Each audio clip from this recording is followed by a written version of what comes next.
صرف ADE جو disease antibody disease enhancement ہے، یہ اس کی وجہ سے نہیں لوگ مریں گے، آٹومیون ڈیزیز کی وجہ سے بہت لوگ مریں گے. آٹومیون ڈیزیز جب ہوں گی اس کی وجہ سے بہت لوگ مریں گے. اور پھر ڈیتھ لکھا ہوا ہے، اس کی سائڈ افیکٹس کے اندر ڈیتھ لکھا ہوا ہے کہ ڈیتھ کی تو شورٹی ہے، یہ ہوگی. وہ الگ بات ہے کہ وہ کہہ رہے ہیں کچھ لوگوں کے اندر ہوگی، لیکن شورٹی ہے نا کچھ لوگوں کے اندر ہوگی، لیکن اس چیز کی شورٹی نہیں ہے کہ بچائے گی کہ نہیں بچائے گی. اب اس چیز کا بھی ڈرامہ کیا جا رہا ہے کہ یہ ویکسین تو بہت فائدہ مند ہو رہی ہے، وارڈز بند ہو رہے ہیں ہاسپٹلس کے اندر، اور گراف نیچے آ گیا ہے. تو پہلے میں نے آپ کو بتایا کہ آرٹیفیشلی گراف کو اوپر لے جایا جا رہا تھا، آرٹیفیشلی لوگوں کو کرونا ڈائگنوز کیا جا رہا تھا، آرٹیفیشلی وارڈز بنائے جا رہے تھے، آرٹیفیشل سب کچھ کیا جا رہا تھا کہ جب ویکسین آئے گی اس کو ہم ویکسین کو سکسیسفل ثابت کرنے کے لیے اس کو کم کر دیں گے، ہم ٹیسٹ کا سائیکل تھریشولڈ کاؤنٹ کم کر دیں گے. کم کر دیا، کیس کم آ گئے، وارڈز بند ہونے شروع ہو گئے، شو کر دیا ویکسین کامیاب ہو رہی ہے، جبکہ کیس تو پہلے ہی بہت کم تھے. اور اسکاٹ لینڈ کے اندر بہت زیادہ ویکسین جن میں ان کو بھی گیا، ان میں اسکاٹ لینڈ سب سے اوپر ہے، اوپر والے ملکوں کے اندر آتا ہے، اور وہاں پہ بہت زیادہ ڈیتھس ویکسین کے بعد ہوئی ہیں. اور وہاں پر پولیس نے، اسکاٹ لینڈ کی پولیس نے ایک نوٹس، ٹینڈر نوٹس جو ہے وہ ایشو کیا ہے کہ اس کا نام ہے disaster victim identification, disaster victim identification something. ان کے لیے یعنی ان کو جگہ چاہیے. اس کی انہوں نے وجہ بتائی ہے کہ ان دا ایونٹ آف میس فٹیلٹی، یعنی کہ بہت زیادہ ڈیتھس کی صورت میں وکٹمس کو جو اس کے وکٹم بنیں گے، جو مریں گے، ان کی آئیڈینٹیفیکیشن کے لیے ہمیں جگہ چاہیے، ایک ہمیں شیلٹر چاہیے، میس وکٹم آئیڈینٹیفیکیشن شیلٹر. وہ کس لیے چاہیے ان کو یہ تو بعد میں پتہ لگے گا، لیکن میرا خیال ہے کہ وہ شاید انہیں قبرستان کے لیے چاہیے ہوگا، کیونکہ جو وکٹم جو مر جائیں گے، ڈیتھس ہوگی، ان کی آئیڈینٹیفیکیشن کے لیے کیا آئیڈینٹیفیکیشن تو آج کل سارا کمپیوٹرائز سسٹم ہے، وہ خاص طور پہ ان ملکوں کے اندر، تو اس کے لیے کیوں چاہیے ان کو شیلٹر؟ تو وہ کیوں مانگ رہے ہیں اس کو؟ انڈیا کے اندر انویسٹیگیشن ہو رہی ہے کہ ویکسین کے 3 دنوں کے اندر 180 لوگوں کی ڈیتھ ہوئی ہو، کیوں ہوئی؟ وہ الگ بات ہے کہ وہ فیک انویسٹیگیشن ہوگی، اس کو کور کر دیا جائے گا. اس سے پہلے کیا جا رہا ہے سارا کہ جی ویکسین کی وجہ سے ڈیتھ ہوتی ہے، اور کہا جاتا ہے کہ جی اس بندے کو تو یہ مسئلہ تھا، اس بندے کو یہ مسئلہ تھا، اس بندے کو یہ مسئلہ تھا. تو یہ بھی بات ٹھیک ہے کہ ان بندوں کو مسئلہ ہوتا ہے، لیکن ویکسین سے بڑھ جاتا ہے. کئی لوگوں کو ہوتا ہی نہیں ہے تو ان کو ہو جاتا ہے، کئی لوگوں کا ہوتا ہے تو ان کا بڑھ جاتا ہے.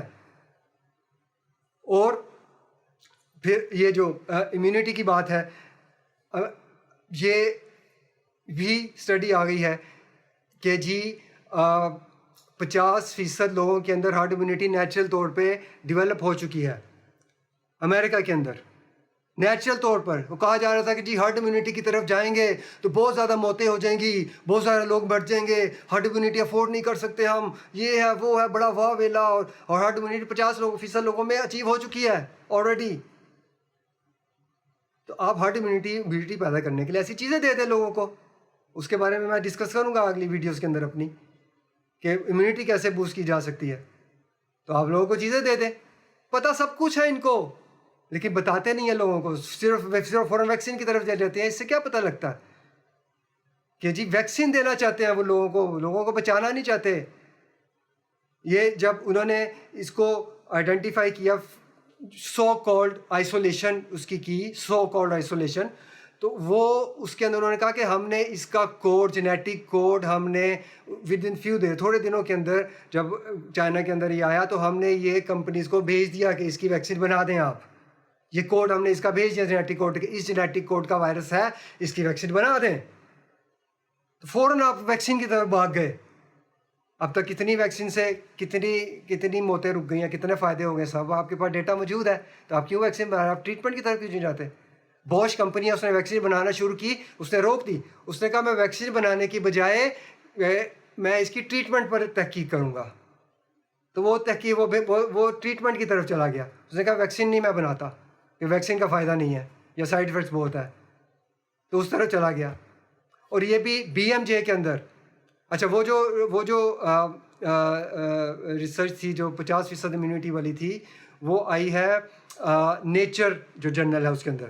اور یہ BMGA کے اندر آئی ہے کہ 20 سے 50% لوگ مختلف ملکوں کے اندر، یہ 6 اسٹڈیز آئی ہیں، کم از کم 6 اسٹڈیز انہوں نے لکھا ہے کہ آ چکی ہے کہ 20 سے 50% لوگوں میں ٹی سیلز امیونٹی پیدا ہو چکی ہے، جو کہ مین امیونٹی ہے، مین بیک بون ہے ہماری امیونٹی کی، وہ پیدا ہو چکی ہے، وہ آلریڈی پیدا تھی۔ 2019 سے پہلے کے جو سیمپل تھے ان کے اندر انہوں نے چیک کیا کہ ان کے اندر اس وائرس کے خلاف امیونٹی ہے یا نہیں، تو ان کے اندر یہ جو موجودہ کرونا وائرس ہے SARS-CoV-2 COVID-19 جو بیماری کرتا ہے، اس کے خلاف آلریڈی ٹی سیلز کی امیونٹی پیدا ہو چکی تھی پہلے ہی، یعنی یہ نہیں کہ اس کی وجہ سے بھی ہو سکتی ہے، کیونکہ یہ بھی ایک علیحدہ ڈسکشن ہے بہرحال، لیکن ان کے پاس، ان کے لوگوں کے اندر اس کے خلاف امیونٹی موجود تھی، کیونکہ وہ کراس امیونٹی ہوتی ہے۔ جن لوگوں کو جو پہلا کرونا جو 2003 کے اندر SARS-1 جس کو کہتے ہیں وہ ہوا تھا، اس سے کراس امیونٹی مل جاتی ہے ان لوگوں کو۔ بہت سارے لوگوں کو اس لیے سیویئر اٹیک نہیں ہوا کہ کیونکہ ان کو اس کی وجہ سے امیونٹی ملی ہوئی تھی۔ ان کو پہلے فلو کے اٹیک ہوئے تھے، یہ بیسیکلی کامن کولڈ ہے، یہ فلو علیحدہ وائرس ہے، کامن کولڈ، اس کو کامن کولڈ وائرس کہتے ہیں۔ تو ان کو کولڈ کے اٹیک ہوئے تھے، تو ان کو نزلہ زکام وغیرہ، تو ان کو اس کی وجہ سے امیونٹی ملی ہوئی تھی، تو اس لیے ان کو ہلکے اٹیک ہوئے ہیں۔ تو ان کے اندر پہلے سے اس کے خلاف امیونٹی مجھے تو یہ کہتے ہیں جی نوول کرونا وائرس، ہمیں پتہ نہیں ہے، ہم سمجھ رہے ہیں، ہم سیکھ رہے ہیں، یہ کوئی نئی مخلوق آ گئی ہے، ہم کتابیں جلا دو، ساری ختم کر دو، نئی کتابیں لکھو۔ اب جو نیا وائرس آئے گا، جو نیا تیار ہے ان کا، اس کے لیے پھر دوبارہ یہی ڈرامہ کرنا کہ ہمیں کچھ پتہ نہیں، ویکسین بناؤ۔ کتنی ویکسینیں لوگے؟ معمر قذافی صاحب نے 2009 کے اندر اقوام متحدہ کے اندر تقریباً 45 منٹ کی تقریر کی، انہوں نے اپنے ٹائم سے بہت زیادہ لے لیا، انہوں نے کہا یہ وائرس بناتے رہیں گے اور ویکسینیں بناتے رہیں گے، انہوں نے اس وقت کہا تھا، تو ان کو ان کے کرتوت پتہ تھے۔ تو یہ ویکسین کے ذریعے اب ٹرانس ہیومنزم بھی پیدا کیا جائے گا، بیماریاں بھی پیدا کی جائیں گی، اور ایسا سسٹم آ چکا ہے، ایسا سسٹم انٹروڈیوس ہو رہا ہے آہستہ آہستہ، جس کے اندر ہیومن کمپیوٹر انٹرفیس پیدا کیا جا رہا ہے۔